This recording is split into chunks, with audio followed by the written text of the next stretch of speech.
welcome to Navigating Change, the podcast from Tybal Education. I'm Pete Wright, and right next to me, right there. Now you can really say right there. Right there is Howard Tybal. Hi, Howard.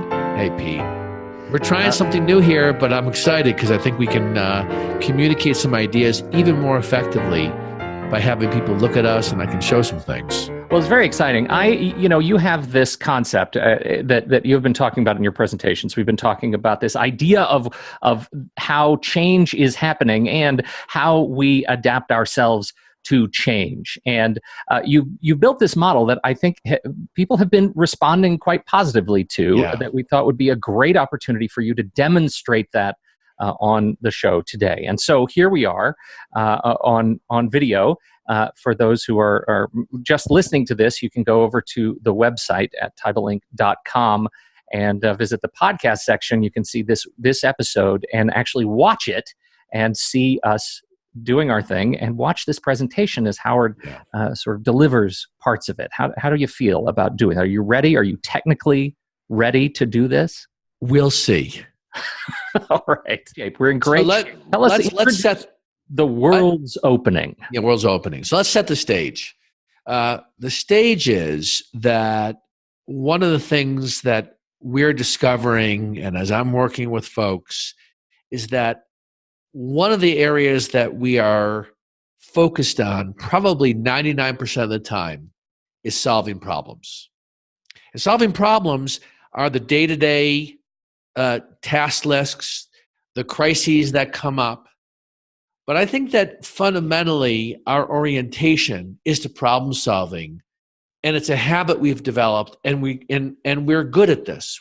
That's why we get into the roles that we have, is because we're good problem solvers. I don't care if you're the finance head, if you run facilities, HR, you're on the academic side, we're problem solvers. And I think this is something that we cultivate from a very young age to adulthood, right? That is a way of being in the world that is important yet insufficient. And what makes it insufficient is that some of these questions we can't solve, but we have to figure out how to navigate differently. So an example would be in education. There was a recent article in the Wall Street Journal about what's going to happen to the humanities. Right. There's a story about that the humanities are not disappearing in our culture, but in higher ed, they're under attack.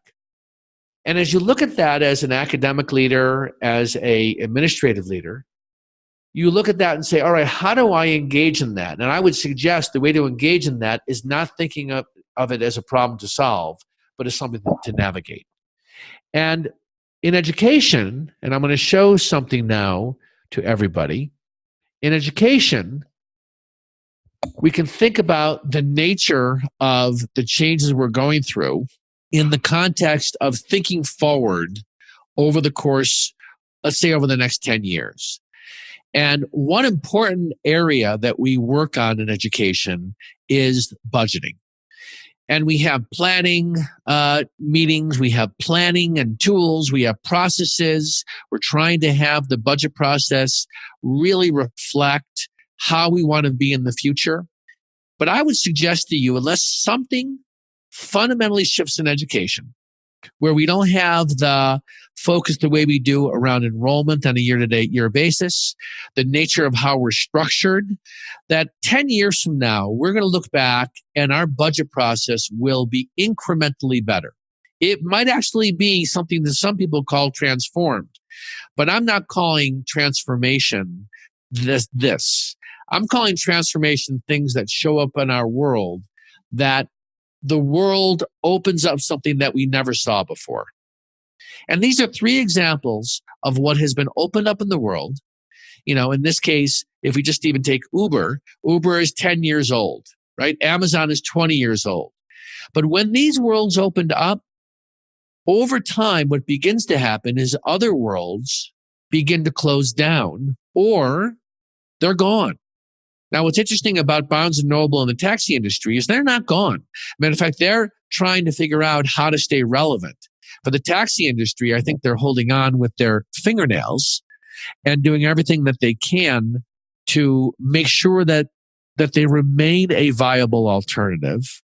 But what's important for us in education is to think about, well, if this happens in these other areas, Amazon, Netflix, Uber, and other worlds closed like Blockbuster, we could take digital photography and Kodak as a world that's closed and another whole world that's opened up, and how the iPhone has contributed to that.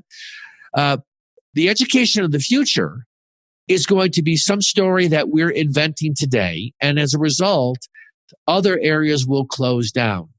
And what's fascinating about this conversation, if you have this with people, is you could replace the word, Pete, you could replace education with student affairs of the future and student affairs of the past, facilities of the future, facilities of the past, the academic programming of the future, academic programming of the past.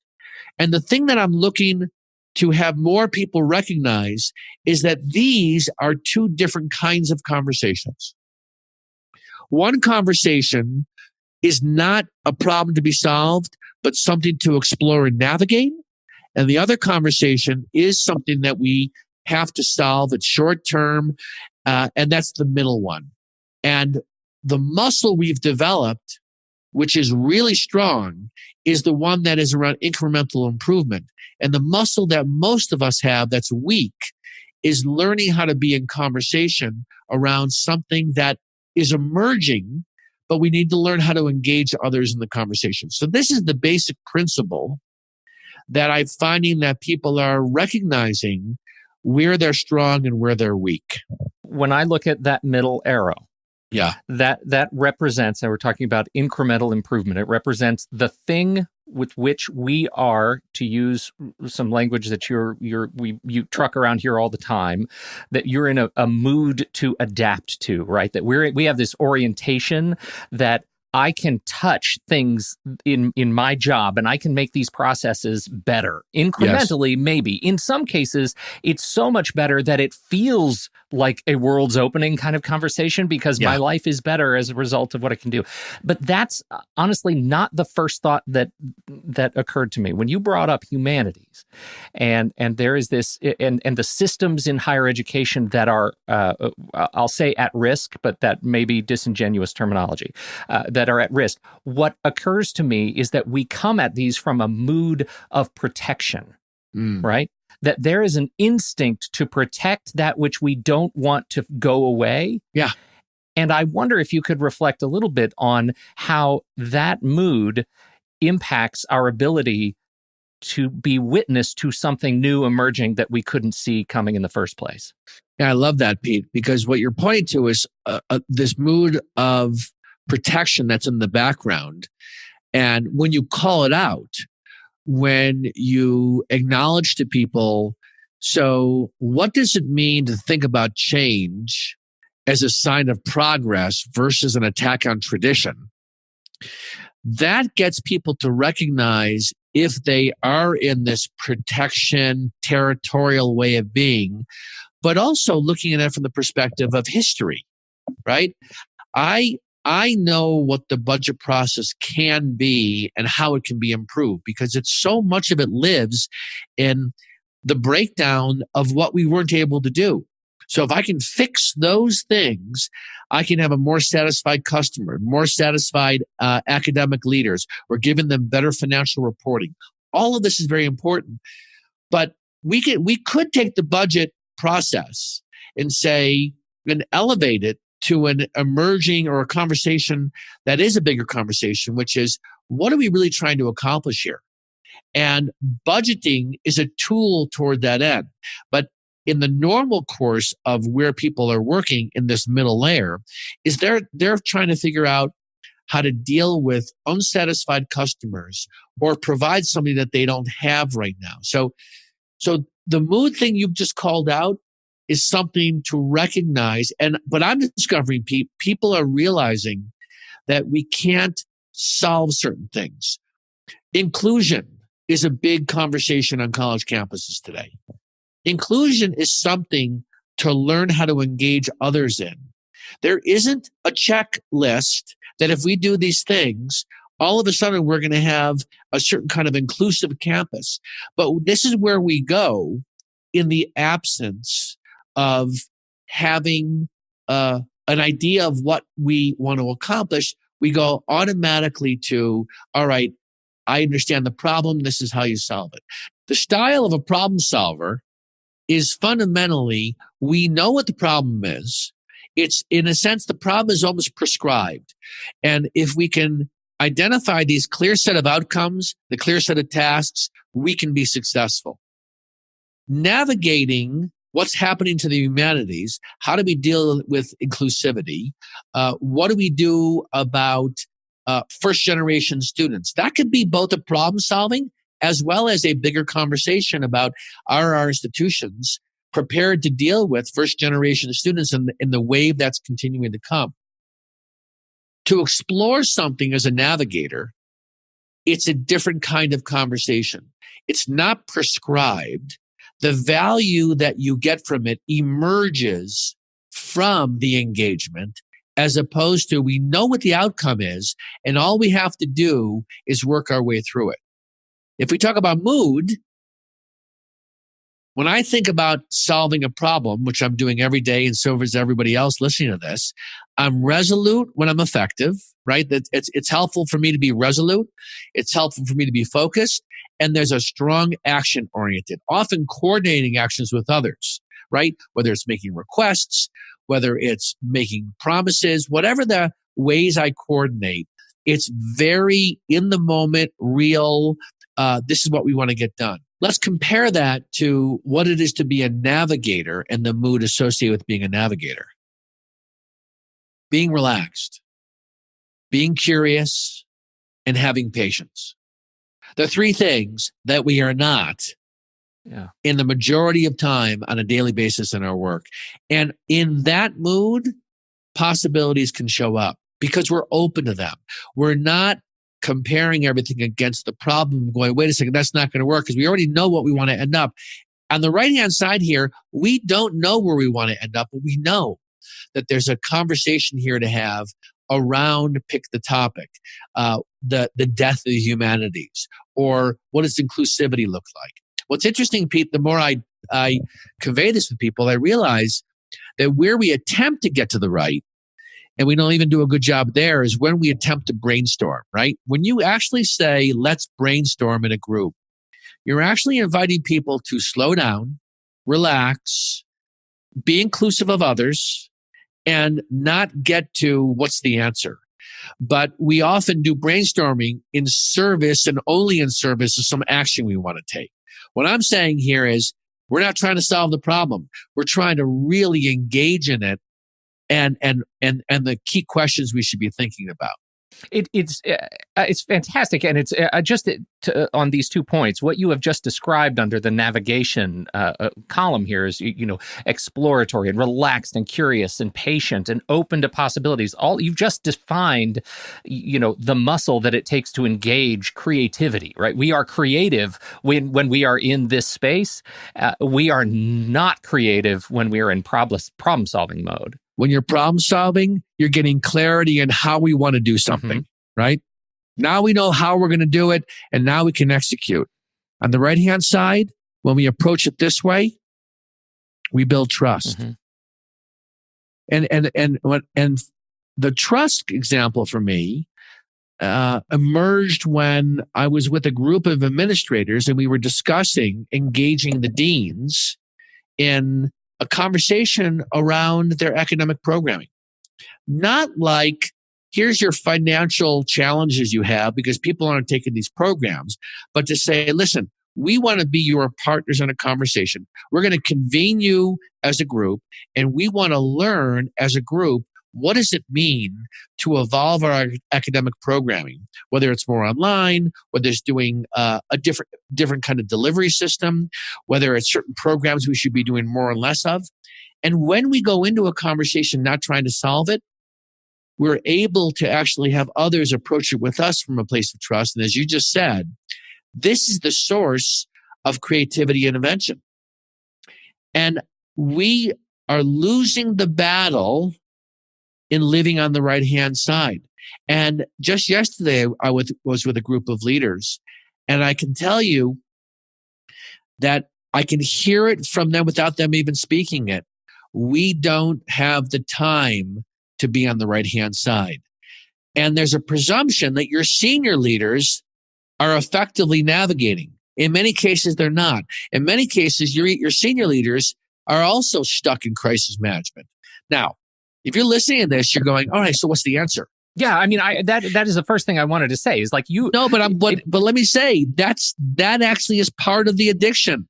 There isn't an answer. But that's not the question, right? The question that I had was, how do you engage someone who believes so deeply that they don't have time to do this when we know as both empirical truth that in fact, it's possible they may not have time not to do this. Here's what I say, and they get this completely.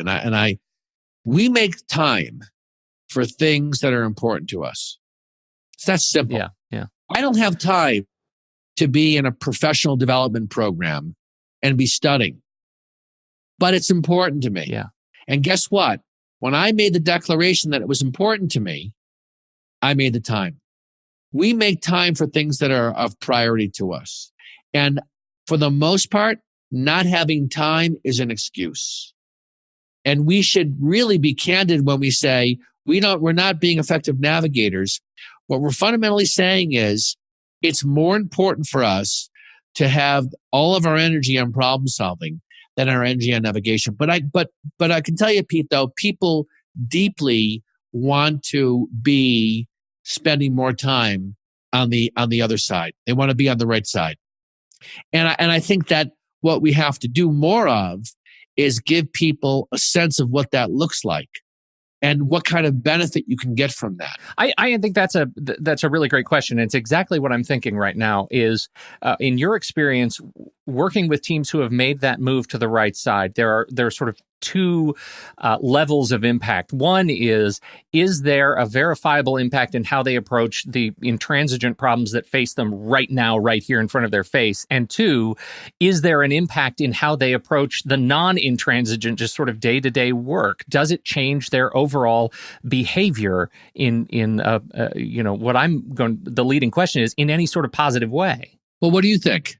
Well, I think it does. And I can only speak from my experience that, when I have stopped to slow down and sort of established my own slow work personality, I'm better at it. I make fewer mistakes. When I allow others' stress to become my stress, I make their mistakes, right? And I don't engage all of my brain to solve a problem. I only engage solving the one problem that is presented. And I don't evaluate a whole environment.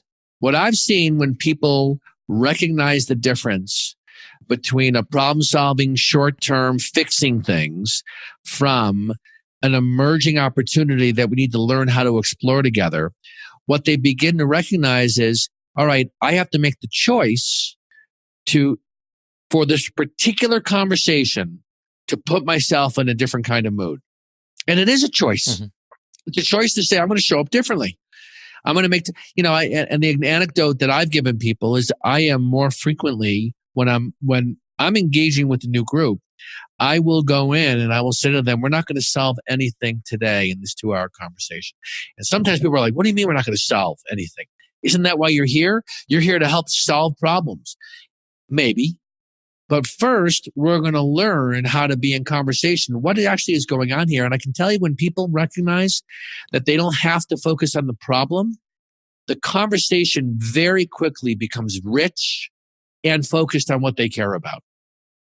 So it's really about learning to exercise a muscle that we have not been practicing, and teaching people, and this is part of the work that we're doing more of, how to be in a different kind of conversation. Let's assume, and I think this is a reasonable potential outcome. My hope for folks who are listening to this conversation is that they're listening, they're saying, oh my gosh, of course, we need to do this. I need to make time for this. I need to make time. It's important to me. It's important for our team that we do this. But I'm terrified because I don't know how. I've been living in this model of being subservient to schedules and achievement for so long. I don't know how to slow down. And how do I help my team learn this process? So make time for for being a navigator and not just a problem solver. Right. Yeah. Well, first of all, we have to recognize that we have to approach this with a different mood. Because the very question you just asked, I get asked all the time. And I have to force myself not to answer it, Pete, which is, how do we do this? Mm-hmm. So let's start there. Because by its nature, just asking the question is asking you to solve the problem. Exactly. Which is exactly what we're trying not to do. Right. So what does it mean to allow something to emerge? Even in this conversation, there's an opportunity for us to allow something to emerge that neither one of us even saw in the process of being in this conversation.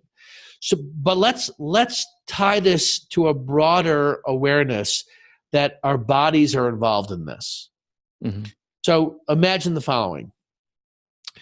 There's a stage, or in front of the room, there's two chairs. One chair is labeled problem solving, and the other chair is labeled navigation. To make the point to people that there is an act of shifting that we have to recognize, we have to step into. So I have people sit in the problem-solving chairs, describe a situation, and they go through what is very natural and normal and something that we are just so familiar with, which is how to deconstruct the problem. Like how to name what the problem is, how to maybe have an understanding of what success looks like, and they say, here are the steps that we're going to take, right? Mm-hmm. So then I say, all right, now let's talk about something that doesn't have a solution. So the example I've been using more and more these days is this article from the Wall Street Journal asking about what's happening to the humanities in education. Right. That's a big question. Right. And there's no checkbox for this one, right? So I say, all right, take that question, go sit in the other chair. So they stand up, they sit in the other chair. The very act of moving your body into a different physical space creates an awareness, or it has the potential, the possibility of creating the awareness that I need to look at this from a different lens. And one of the lenses is, you know what? I'm not trying to solve this one. I'm trying to learn, for example, what are the questions that I should be asking? So a different mood emerges. Right. So there's you can't force the mood, but you can encourage the mood. You can encourage the mood by putting yourself in a different space. So this is a tangible way of demonstrating how to use the body. Look, I've been putting myself in that space as you're talking, and it's kind of an amazing opportunity, I think is the word that I'm looking for. The idea that if you're asked to focus on a specific problem, one that is maybe more quotidian, right? Something that you do every day, how easy it would be to step into that particular seat. And that's the office chair, right? That I just sit down and I can rattle off problem solving, brainstorming, put everything in quotes that you want. But you give me a question that I don't know how to answer and make me experience the world from a different physical perspective, a different sensory perspective. I imagine that only accelerates your journey toward, check me if I'm using this incorrectly, but your journey toward the discomfort required for creativity. Why do you say discomfort? Because I feel like there is an opportunity to engage that sense of something we've talked about before, that sense of despair, that sense of like, I don't know an answer to this problem. Right. I really don't, but maybe it's not my job to solve it. Maybe it's just my job to see what a next possible horizon looks like. Nice. Yes. And this is what's demanded of us if we're going to have others engage in conversations with us on big issues. Let's take climate change, for example. This is something that we have deep concern about for the planet, and it's an increasing awareness that we have. But to do that well, to have those conversations well, we need to approach that in two moods: a mood of resolution, but also a mood of open to possibilities and being relaxed, not of a mood of fear. Right, or despair, used now in the more literal sort of emotional sense. That's right, and I think that as you were describing, when I asked you, why do you say that? And then in the last exchange, that's an example of recognizing that it's not about me having the next smart thing to say, but I'm trying to learn from you and you're trying to learn from me. That what's going to emerge in our listening is the capacity to see that together or in a group, we're going to be able to create something different. And in education, what happens is that administrators go to academics with things that they want. They're not interested in engaging. They say they are, but it's often because they have a certain urgency and a pressure to get something done. The academy listens from a place of, are you really interested in building trust with me? And I'm painting a black and white picture because I know there are some that are making sincere efforts. But if we're gonna make an impact in education in terms of the business model, what should be being taught, how do we deal with retention, how do we deal with student health, we have to get out of problem solving and into being in a certain kind of exploratory conversation. And that is what will produce an awareness that we can then figure out how to problem solve it. My next question was going to be, as leaders of teams, what are the sorts of behaviors that you should be on the lookout for in helping your team to encourage these kinds of conversations? And I was ready to pitch that question to you and hear your answer, but instead what I would like to say is, everybody listening to this, back up about 2 minutes, because what Howard demonstrated in that exchange with me in learning how I was using those words, the word despair, trying to adapt to my use of language, was exactly what I would want to hear if I was working with Howard as a leader of me on his team. And what is that? That was the way that you didn't correct me, you inquired. You didn't encourage me to use language and adapt to you. You just wanted to come to a common meeting place so that we could operate from a shared platform. Good. So what I get from what you just said was, when we do that effectively, we're not just demonstrating listening, but we're recognizing that what's going to come out of the conversation is going to produce something that doesn't exist yet. That we are inventing something versus we're trying to figure out how to get to an endpoint for something that's been prescribed. And the reason why this is so important is because our bodies, our speaking, our intellect, our emotions are wired so strong to look at everything as a problem to be solved. And that what we have to be willing to do is to minimally step back and go, and be curious about, what would it mean for me to navigate this thing that we're talking about versus offer something up that is the solution to a problem. And if we can start minimally with that curiosity, then we can start into a conversation and show up differently. And I'll tell you, administrators need this more than ever, because the pressure today is even more solving problems. And they're trying to solve problems that and talk about big issues with tools that are not going to allow them to work with the teams they have to work with. So that's what so all I want from people listening to this is maybe an opening to say, you know what, maybe I don't know how to navigate bigger issues. That's all. Being open to that. You just take it and you make it so simple. Just one step. Monday morning, 8:00, day one. Yeah. All you can do is say, hey, maybe I don't know how to navigate this. Right. And I didn't make this up. Somebody once said, and this is a good example of this, what I just said is simple but not easy. Exactly. Right? Yeah. Because you got to do it then every day. That's right. Because this is like untraining your body to have one way of operating in the world. Mm-hmm. So thank you. Stuff, Howard Teibel. Thank you. Thank you welcome. for sharing. Thank you for the insights, for the walkthrough. And thank you, everybody, for downloading and listening to this show. Don't forget, if you have just been listening to it and you want to see the slides that Howard has been talking about, the video version of this podcast is available over at the website, teibelink.com/podcast/209.